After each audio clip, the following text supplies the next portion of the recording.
il lui fut donné d'animer l'image. Elle va parler. Elle parlera à l'humanité, l'image. Afin que l'image de la bête parle. Vous imaginez? Et qu'elle fasse que ceux qui n'adorent pas l'image de la bête soient tués. Écoutez mes amis, ce que je crois. Ici, je vais vous dire quelque chose qui va peut-être vous étonner, mais je le crois profondément. Le culte va être tellement imposé à l'humanité, d'une violence, d'une telle violence, qu'on ne peut même pas imaginer ce qui s'y passe. Je vous dis, ceux qui n'adoreront pas seront mis à mort. Ça sous-entend quoi? Ça sous-entend le rétablissement de la peine de mort. En France, la peine de mort est abolie. En Belgique, la peine de mort est abolie. Il y a des pays où elle est toujours en vigueur, mais il y a des pays où elle est véritablement abolie. S'il n'y a pas une loi qui gère exactement comme à l'époque de Nebuchadnezzar, à l'époque de Babylone, de tous ces rois, où on obligeait les gens à adorer la statue. Si vous ne l'adorez pas, vous êtes mis à mort, c'est-à-dire que la peine de mort était en vigueur. Pour que cela se produise, il faut que ça se produise au niveau international. Je vous annonce d'avance, et je suis convaincu que la peine de mort, lorsque la bête sera venue, la peine de mort sera rétablie au niveau international dans tous les pays. Et ceux qui n'auront pas adoré la bête seront automatiquement condamnés à la peine de mort. Le texte est absolument terrible, terrible. Ce sera une soumission totale où tu seras condamné. Et je vous dis que la bête aura dans toutes les nations des disciples, des ministres qui seront complètement soumis à son autorité, des juges. Quand vous irez dans les tribunaux, vous savez ce que vous allez voir en rentrant, l'image de la bête. Même dans les tribunaux, c'est ça qui dominera. Et vous serez obligé, et celui qui ne voudra pas se prosterner devant l'image de la bête, mes amis, il sera condamné par des juges iniques, complètement diaboliques, lucifériens à l'extrême, et les gens seront condamnés à mort. C'est pourquoi il est dit que tous ceux qui n'adoreront pas seront mis à mort. Le texte est terrible, terrible. Dans Daniel chapitre 9, verset 27, il dit qu'il y aura une dévastation, écoutez le mot, mais totale, une dévastation. Les choses, on peut le lire d'ailleurs, ça vaut la peine de lire Daniel 27, parce que c'est vraiment un texte incroyable. Daniel 27. Alors, où est-il? Voilà. Daniel chapitre 9, 27. Voilà. Je ne vais pas commenter tout le texte, je vais commenter la fin du texte. Simplement la fin. On parlera du début du texte à un autre moment parce que sinon on ne va jamais terminer. Il fera une solide alliance avec plusieurs pour une semaine et au milieu de la semaine, il fera cesser le sacrifice et l'offrande. Le dévastateur commettra les choses les plus abominables jusqu'à ce que la ruine et ce qui a été résolu fondent sur le dévastateur. Les choses la plus abominables qui n'aient jamais été commises. Ça va atteindre un niveau de folie meurtrière sur cette terre pour tous ceux qui n'auront pas voulu adorer la bête. Le texte hébreu nous dit Shikutsim Meshomem. Shikutsim Meshomem, alors ça veut dire quoi en hébreu? Alors c'est l'horreur la plus complète, et Meshomem c'est un mot qu'on peut traduire de 4 façons différentes. On peut le traduire par abomination, des choses abominables. On peut traduire par persécution. Les gens qui ne voudront pas adorer la bête seront persécutés comme ils n'ont jamais été persécutés. Ça signifie aussi, écoutez bien, le même mot signifie aussi aversion. Les gens qui ne voudront les gens qui remarqueront que certains ne veulent pas adorer les auront en aversion.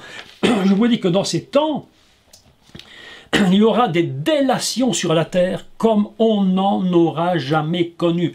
Vos voisins que vous croyez être des gens peut-être sympathiques peuvent tout à coup se retourner et produire de la délation contre vous, vous dénoncer et dire que ces gens ils prient exactement comme ça s'est produit avec le prophète Daniel d'ailleurs. Il priait vers Jérusalem et on avait épié. Mes amis, il y aura des gens qui vont épier les croyants. Ceux qui ne veulent pas adorer la bête, ils seront dénoncés par les voisins. Les familles entre elles se dénonceront, les enfants contre les parents contre les parents. Ce sera véritablement un drame épouvantable. Et il est dit donc abomination, persécution, aversion, haine. Ça va créer de la haine au niveau international comme jamais il y en aura eu sur cette terre. Et le prophète Daniel nous dit, ce sera des temps comme jamais on en aura connu. D'ailleurs, le prophète Jérémie chapitre 30 le dit, ce seront des temps d'angoisse. Et le Messie de dire encore, ces temps seront tellement dramatiques qu'il n'y en aura jamais eu de pareil sur cette terre.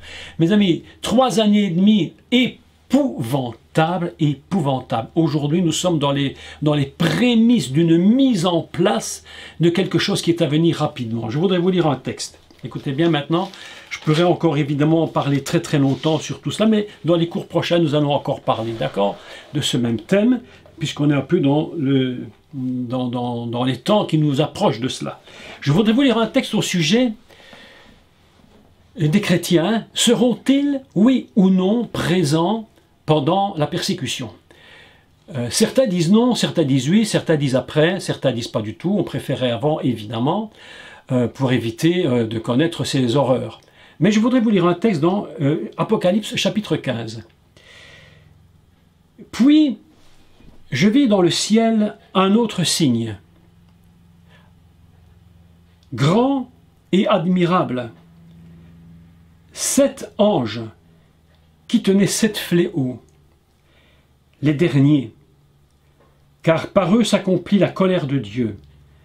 Et je vis comme une mer de verre mêlée de feu, et ceux qui avaient vaincu la bête, c'est-à-dire qu'ils aiment bien des gens qui ont vaincu la bête. Vous voyez qu'il y a bien des gens qui étaient là-haut, mais qui avaient vaincu la bête. C'est-à-dire que ce texte est très clair. Ceux qui avaient vaincu la bête, son image et le nombre de son nom étaient debout sur la mer de verre, ayant des harpes de Dieu et chantant, etc. Ce qui nous dit quoi? Ce qui veut dire que là-haut, il y a des gens qui sont auprès de Dieu et qui avaient vaincu quand elle était sur terre, cette bête. Il l'avait vaincu. Alors ça nous dit bien une chose, c'est qu'on peut espérer que l'enlèvement de l'Église aurait lieu avant, mais ce texte nous dit attention. Il nous dit clairement qu'il y a des gens là-haut qui sont sur la mer de verre, ils sont auprès de Dieu parce qu'ils avaient vaincu sur terre. Voilà ce que nous dit le texte. Mes amis, conclusion de ça. On ne sait pas comment les choses peuvent évoluer très rapidement. Ce qui est toujours surprenant dans l'histoire du monde, c'est que parfois, il y a comme maintenant des tsunamis qui se produisent. Le monde bascule, et puis tout d'un coup on a l'impression que ça se calme, et puis tout d'un coup ça revient. Mais viendra le jour où la vague définitive va venir. Je crois qu'aujourd'hui nous sommes vraiment près d'une mise en place pour quelque chose qui est à venir. Je ne connais pas qui est l'Antichrist. Je ne connais pas encore qui est la bête. Je ne sais pas qui est son faux prophète. Je n'en ai aucune idée. Mais je sais une chose, c'est en tout cas qu'ils seront à 2. Et vous les verrez à 2. Si vous ne les voyez pas à 2, c'est-à-dire devant la bête en train de faire des prodiges, en présence de la bête 2, vous pouvez dire c'était pas encore lui. Mais lorsque vous allez voir les 2 ensemble, là nous allons savoir qui ils sont. Et cela va être clair. Et la Bible nous enseigne qu'il y aura des gens il dit clairement qu'il va les combattre, il va les vaincre. Il y aura des chrétiens, beaucoup qui vont être vaincus, qui vont tomber. Il y en a d'autres qui vont se lever, qui vont résister. Et ceux qui vont résister, c'est-à-dire dont le nom est inscrit dans le livre de l'agneau, se trouveront là-haut. Sur ce texte où il est dit, ils avaient des harpes à la main, ils se tenaient sur la mer de cristal. Ceux qui quoi? Ceux qui avaient vaincu la bête. Le nom et le nombre de son nom. Mes amis, il faut être très prudent maintenant. Ce que je dis maintenant, c'est que je crois. Moi, personnellement, maintenant, chacun pourra faire sa propre analyse, mais je crois personnellement que les temps viendront où l'Église va connaître des temps extrêmement difficiles et de persécution. Ne croyons pas que c'est seulement les chrétiens dans les pays musulmans qui sont persécutés ou dans les pays hindous ou autres, mais je crois que rapidement les choses peuvent vite bouger, rapidement bouger, et qu'on pourrait nous imposer des choses inimaginables. Vous savez que aujourd'hui, vous avez remarqué comment le monde arrive à se soumettre. Il y a des révolutions, il y a des gens qui se lèvent, mais la majorité des cas, la majorité des gens acceptent ce qu'on leur fait faire. Ils apprennent à obéir. Ah, vous savez, je sais, ici, il y a quelques hommes en ligne, hein, alors que vous avez fait votre service militaire, bien évidemment. Hein, on a tous été au service militaire. Quand tu arrives au service militaire, je vais vous dire vous savez ce qu'on vous apprend quand vous arrivez à l'armée. Vous savez ce qu'on vous apprend. Hein, puis, on vous apprend à marcher en file. On vous met en rang, et c'est gauche, droite, gauche, droite, gauche, droite. Et celui qui n'arrive pas à marcher en file, alors il se fait rattraper, et ça me rappelle un truc que j'étais à l'armée. Alors on voulait nous faire marcher en file. Puis j'étais en Allemagne dans un endroit, peut-être vous connaissez, un camp militaire s'appelle Vogelsang. C'est très beau nom d'ailleurs, ça veut dire le chant des oiseaux. À Vogelsang, alors on devait marcher en file, mais ce jour-là, c'était le mois d'août, il faisait une chaleur pas possible. Et alors moi j'en pouvais plus, j'avais tiré mon casque et je l'avais mis sous mon bras. Et à ce moment-là est arrivé le commandant en chef. Oh là là, qu'est-ce que j'ai pris. Ah, je vous dis, il m'a forcé à garder mon casque toute la journée en marchant en file avec mon fusil. Oh là là, tout ce qu'il fallait pas faire avec moi, c'était horrible. Mais qu'est-ce qu'on apprend? La première chose, c'est à obéir, à marcher en rang. Ce qu'on appelle le nouvel ordre mondial. Aujourd'hui, mes amis, vous savez ce qui se passe? On est en train de mettre l'humanité en rang. C'est faire en rang. Il y a à lui apprendre à marcher. Et tous les contrevenants qui ne veulent pas marcher au pas, ceux-là auront beaucoup de problèmes. C'est ce qu'on est en train de nous apprendre. Alors que le Covid-19 soit vrai, qu'il soit inventé ou pas inventé, ou lent ou mis, ou pas mis. Écoutez, on ne saura jamais trop la vérité, mais le fait est que tout ça est bien calculé, de toute évidence, pour que vous appreniez à marcher en file. Et que vous n'ayez pas l'opportunité de dire le contraire. Ainsi, quand l'humanité sera drillée au niveau international, et que par un seul personnage, il pourra dire ce qu'il veut, et l'humanité entière de 7 milliards d'habitants va obéir. Vous imaginez quelle puissance il faut pour faire ça? Ceux qui ne voudront pas obéir, ceux qui ne voudront pas céder, ou plutôt ceux qui ne céderont pas à l'adoration de la bête, mes amis, vont connaître des temps très difficiles. La Bible nous enseigne dans Apocalypse chapitre 15, et je vis là où ceux qui avaient résisté et qui n'étaient pas tombés dans l'adoration de la bête et son image, et je vis comme une mer de verre mêlée de feu, et ceux qui avaient vaincu la bête et son image, et le nombre de son nom étaient debout, ceux qui l'avaient vaincu, mes amis. Ceux qui l'avaient vaincu. Le combat sera terrible. On n'est pas encore arrivé au moment où cette chose se produit, mais on y approche. Le combat sera terrible, et la Bible nous dit, nous en parlerons d'ailleurs, quand on parlera des deux prophètes, on parlera de ces deux prophètes, ce qu'ils vont faire, eh bien vous allez constater qu'il dit qu'il y a une guerre, mais une guerre inimaginable dans le ciel. Il y a quelque chose que nous ne voyons pas. Et peut-être c'est préférable qu'on ne le voit pas. Parce que si nous pouvions voir ce qui se passe là-haut, je crois que ce serait une telle épouvante. Et mes amis, le monde est parti dans cette direction. Et je vais clôturer Nous n'allons pas, je ne crois pas qu'on va y échapper. Je ne crois pas qu'on va y échapper. Je crois que l'enfer s'est déchaîné. Comment vous pouvez comprendre aujourd'hui l'état du monde, spirituellement? Évidemment que le monde va basculer.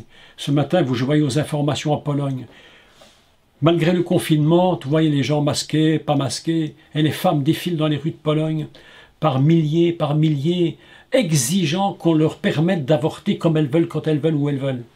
Mes amis, la notion de la vie a disparu. La notion vie disparaît. Elle n'existe même plus.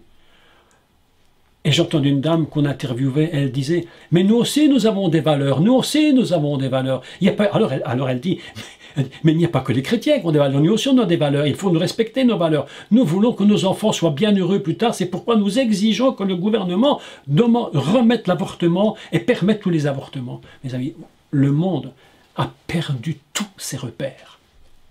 Et quand le monde perd ses repères, eh bien, vous savez ce qu'il faut faire.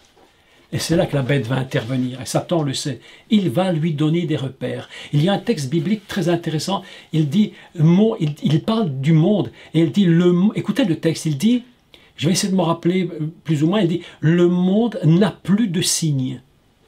Voilà un texte étrange dans la Bible. Le monde a perdu ses repères, il n'a plus de signes.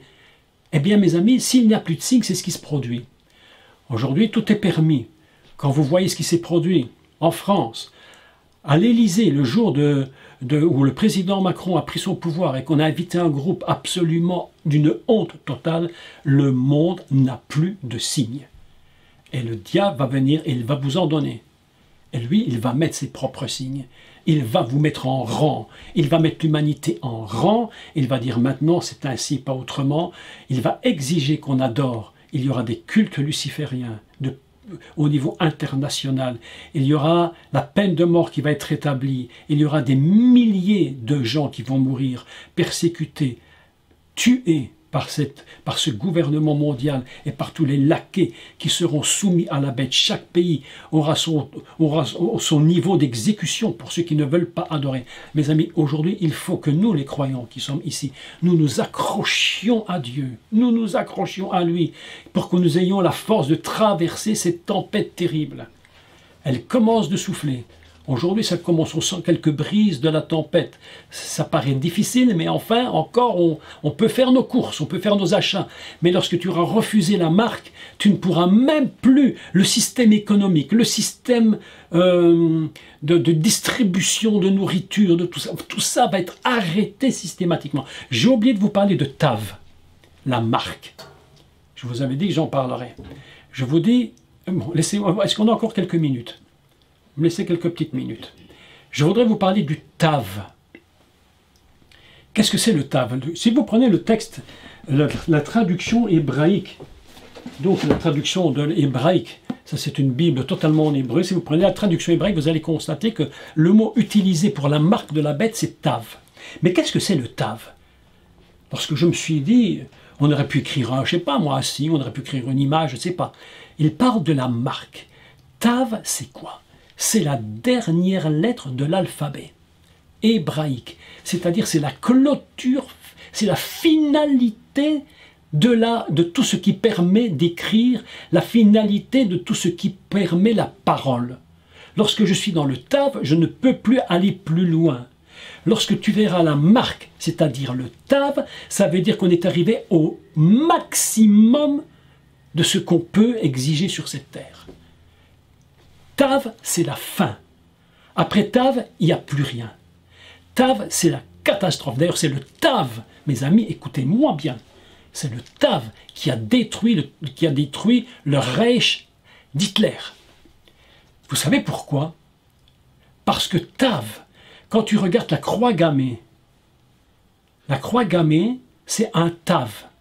Et lorsque tu retournes le TAV et tu le remets au-dessus, tu as un double TAV, un inversé et un en dessous. Deux TAV superposés forment la croix gammée. Cette croix de Svestika, qui vient de l'Inde, mais il faudrait expliquer ça, mais qui en finalité n'est pas indienne, elle vient des pays, comment dire, de la région Afrique, qui était transportée là-bas. Si j'ai l'occasion de parler de ça, je vous expliquerai. Et cette croix gammée, les 2 taves, Hitler les a pris, il en a fait la croix gammée, le signe du nazisme. Et c'est cette marque où il croyait être la finalité, c'est ça qui l'a détruit. Lorsque tu verras la marque de la bête, le tave, c'est-à-dire l'esprit complètement diabolique. Encore une fois, ce qui est de Dieu est volé par le diable. Lorsque Hitler a pris cette marque, Satan avait volé la lettre de l'alphabet divin et il se l'est accaparé. Lorsque tu vas voir la marque, le tave de la bête, tu sais que plus loin que ça, il n'y a plus rien. Ce n'est plus possible. Ce sera la finalité. Au moment où tu verras ça, tu sais que le Messie sera tout proche. Tout proche. Après la fin de l'humanité vient le commencement du royaume des cieux. Et la Bible nous enseigne que Jacob va connaître des temps d'une détresse absolument épouvantable, mais le Messie va venir. Et la marque va être détruite. Et lui sera la marque pour l'humanité. Et le Messie prendra sa place et il va accomplir la finalité du 3,5 pour former le 7 et tout va recommencer et nous allons rentrer dans quoi? Dans ce qu'on appelle le millénium. Et le millénium c'est quoi? C'est 1. Et le 7 redeviendra 1.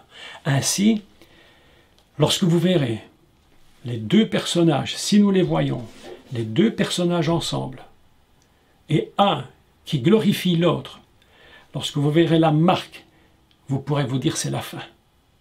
Après ça, il n'y aura plus rien. Ce sera le Messie qui va revenir. 3 ans et demi s'arrêteront, et la Bible nous enseigne très clairement par le prophète Daniel que ceux qui avaient commis toutes ces horreurs, eux-mêmes seront complètement détruits.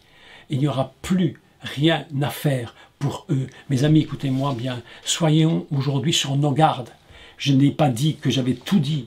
Je n'ai pas dit que j'avais expliqué tous les secrets, parce que c'est tellement compliqué, il y a tellement de choses à dire, tellement de choses qui se préparent. Nous sommes au seuil d'une guerre mondiale. Les rabbins sont en train de nous dire, à partir de leur décodage, que nous sommes au bord de Gog et Magog. La terre est en ébullition, en effervescence, ça bouge de tous les côtés, ça bouge partout. Vous avez vu là, hier c'est la Turquie qui est touchée par un tremblement de terre, l'autre jour c'est ceci, c'est cela. On est au bord d'une guerre mondiale terrible, mes amis, terrible, terrible. Préparons-nous parce que les temps sont très difficiles, accrochons-nous au Seigneur et tenons nos esprits fixés sur lui.